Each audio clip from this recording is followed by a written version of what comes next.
Bon, là, nous allons aborder un sujet crucial et qui donne la mesure de l'avachissement, je veux dire, intellectuel, de l'incapacité qu'ont ceux qui prennent la parole à voir l'essentiel.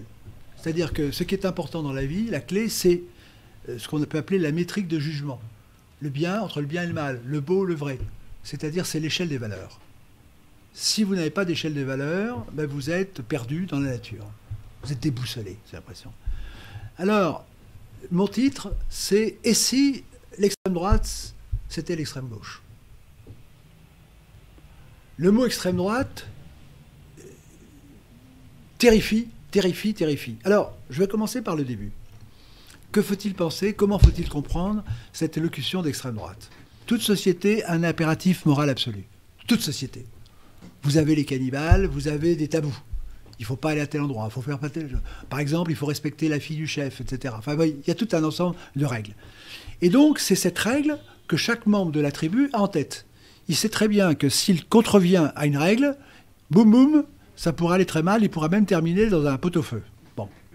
Et donc, c'est une métrique théologico-politique. Il y a le surnaturel et il y a le politique. Ça va ensemble. Ceux qui disent que la théologie et la politique, ça ne va pas ensemble, ce sont des menteurs. Ça va ensemble. Donc, entre le bien et le mal, quel est l'ennemi, quel est l'ami, le vrai, le faux, le bon, le mauvais. Ça, c'est premièrement un impératif absolu dans toute société. Bon. Alors, la métrique du modèle français, puisque je me réclame du modèle français, celui qui a été abattu, comme je l'ai expliqué, le 29 avril, c'était très simple. Nous l'avons en tête. Nous l'avons depuis des millénaires. C'est-à-dire qu'il est connu. Il était royal, catholique et démocratique. Ça, c'était du point de vue politique. Mais sinon, c'était le décalogue. Tu ne mentiras pas, tu ne te diras pas, etc. C'est très simple. Tout le monde le connaît. On peut dire que c'est la morale presque naturelle. C'est ce que tout le monde applique innocemment. C'est très bien qu'il ne faut pas mentir, il ne faut pas voler. Bon, ça, c'est le modèle français. Et dans ce modèle français, vous avez à droite, et j'allais dire à l'extrême droite, vous avez Dieu, et à gauche, vous avez le diable, et je dirais même à l'extrême gauche. C'est pas moi qui le dis. À droite, les sauvés, à gauche, les condamnés. Vous allez sur les cathédrales. Et c'est pour ça que la place d'honneur était à droite. Et sinistre, ça veut dire gauche, c'est à gauche. Donc le modèle traditionnel français, c'est à gauche, c'est le mal, et à droite, c'est le bien. Bon. Alors que s'est-il passé? Eh bien, il y a le modèle révolutionnaire. Donc le modèle universel, c'est qu'il y a une métrique, le bien et le mal. Le modèle français, c'est qu'à gauche et à l'extrême gauche, c'est le diable, et à droite et à l'extrême droite, c'est Dieu et ceux qui sont sauvés. Mais il y a eu la révolution. Le 11 septembre 1989, je vous rappelle, c'est là, à ce moment-là, que les députés se mettent à droite ou à gauche en fonction du veto du roi. Donc à droite, c'est bien le roi et Dieu, et à gauche, évidemment, c'est l'inverse. Bon. Alors, je l'ai déjà dit, c'est que le 5 octobre 1789, par l'acceptation, la signature par le roi de la Déclaration des droits de l'homme, on a une triple inversion. Les commandements de Dieu deviennent les droits de l'homme, Dieu est remplacé par le mot homme, et le roi est remplacé par le mot peuple.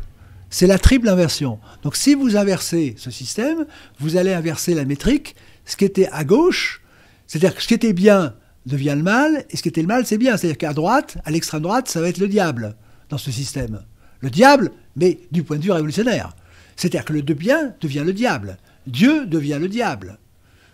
Donc la métrique est inversée, c'est-à-dire qu'elle est à l'inverse de la vérité. Bon, donc ça, c'est extrêmement clair. Donc, Dieu, maintenant, c'est-à-dire l'extrême droite, devient à combattre. Et on assiste à quoi? Eh bien, on a une dérive des normes, c'est ce qu'on appelle le glissement à gauche depuis la Révolution. Et ceux qui sont à l'extrême droite, dans ce système, deviennent, il faut les mettre à la lanterne. C'est-à-dire qu'il faut éliminer l'extrême droite. Nous avons eu un entretien avec une Chinoise charmante qui a bien expliqué que la Révolution en Chine, ça consistait à détruire les élites. Il faut détruire le bien. Bon, c'était la Révolution chinoise. Alors, on a le premier mot d'extrême droite, ça a été Aristo. Les aristos à la lanterne. Et puis je prends ceux qui sont... Le clérical, c'est l'extrême droite, c'était le clergé. C'était la franc-maçonnerie qui avait décrété le cléricalisme à l'ennemi. Donc c'est l'extrême droite. Donc tout ce qui est bien devient mal pour la révolution. C'est facile à comprendre. C'est-à-dire que Dieu est à détruire, c'est la déchristianisation, et le roi, etc. Et alors après, vous avez le protectionnisme. Le protectionnisme, c'était l'extrême droite. Donc c'est pour ça qu'on a eu une désindustrialisation. Il faut bien comprendre. Donc c'est très bien fait. Et puis après, les arboristeries, c'est l'extrême droite. C'est-à-dire que c'est la nature. La nature, c'est l'extrême droite. Si vous allez au ministère, au secrétariat d'État à l'égalité femmes-hommes, vous voyez qu'il faut supprimer en bon père de famille. Il faut détruire, il ne faut pas dire la femme, il y aurait une nature, les femmes, etc. Donc vous voyez, la nature, c'est l'extrême droite, Dieu, c'est l'extrême droite, le roi, c'est l'extrême droite, la morale, c'est l'extrême droite, etc. Il faut bien comprendre. Mais, évidemment, ce n'est pas dit comme ça. Mais ça fonctionne comme ça. Et je lisais un livre sur 1930, un honnête homme, tout à coup, on disait qu'il était fasciste. Il n'était pas fasciste du tout. Mais donc, on a un langage terroriste qui inverse la polarité et qui tue tout ce qui n'est pas dans la bon sens. Bon, donc là, c'est... alors, ce qui est très astucieux, c'est qu'évidemment, c'est bien fait, puisque nous avons des gens qui ont l'art de mentir. Alors, il fallait qu'ils mettent, si vous voulez, c'est l'empoisonnement, il fallait qu'ils donnent la crédibilité, parce que s'ils disaient l'extrême droite c'est Dieu et l'extrême droite c'est le bien et la morale, ça ne fonctionnerait pas. Donc ils ont l'art de mélanger, comme en URSS, on mettait dans les prisons des droits communs avec des politiques. Donc il faut faire croire qu'il faut bien mélanger les choses pour salir. Le but c'est de salir. Alors la meilleure manière de salir, alors en utilisant des circonstances de l'histoire, c'est d'avoir fait croire par exemple que Hitler c'était l'extrême droite. Bon, je rappelle l'encyclique de Pie XII, Sorgen, qu'il avait fait, Sorgen, avec des angoisses, c'est que Hitler a été condamné par Pie XII. Bon, c'est-à-dire que le nazisme, c'est un national-socialisme. Donc c'est doublement d'extrême gauche, c'est-à-dire que le socialisme, c'est d'extrême gauche, et le racisme, c'est d'extrême gauche. C'est pour ça d'ailleurs que la Troisième République a dit nos ancêtres les Gaulois. Parce que la Troisième République n'a pas dit nos ancêtres les Francs. Pourquoi ? Parce qu'il y a eu une tentative de récupération raciale pour monter les uns contre les autres. Donc il faut bien savoir que le racisme, c'est la gauche. Le socialisme, c'est la gauche. Hitler, c'est l'extrême gauche. Mais ils ont fait croire que c'était l'extrême droite, exactement comme le fascisme, le Mussolini, c'est un socialisme encore. Donc ce qui est très astucieux, c'est la confusion des champs sémantiques pour donner une crédibilité au combat, ni Dieu, ni maître. C'est ça le courant. Bon, alors après on arrive à Macron.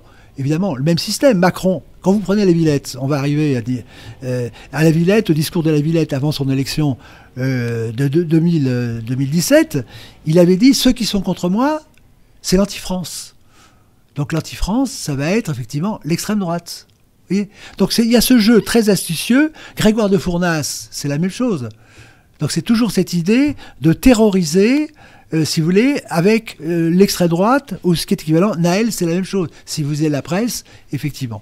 Donc ce qu'il faut retenir, c'est que la métrique qui est utilisée actuellement, extrême droite et à gauche, pour avoir la vérité, c'est exactement l'inverse, avec les confusions qui sont entretenues.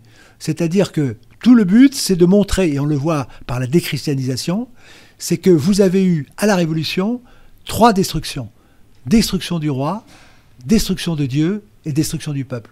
Et nous voyons maintenant, avec le phénomène migratoire, on arrive à la phase finale de destruction du peuple charnellement. C'est-à-dire que le peuple a été détruit moralement à la Révolution. C'est facile. Les noms de peuple ont été remplacés par des noms de fleuves. Indre-et-Loire, etc. Avant, il y avait des peuples qui avaient des noms. Mais il n'y a pas d'adjectif pour l'Eure-et-Loire. Quels sont les habitants ? Ce sont les habitants d'Eure-et-Loire. Tandis qu'au Poitou, c'était les Pictons. Vous voyez ? Donc il faut comprendre. Le langage prouve ce que je dis. C'est prouvé grammatiquement et scientifique. C'est-à-dire qu'effectivement, dès que quelqu'un essaye de faire le bien, il va être qualifié d'extrême droite. Alors, et bien entendu, il y a une confusion qui est entretenue. Avec le racisme est un phénomène d'extrême gauche qui a été utilisé dès la Révolution.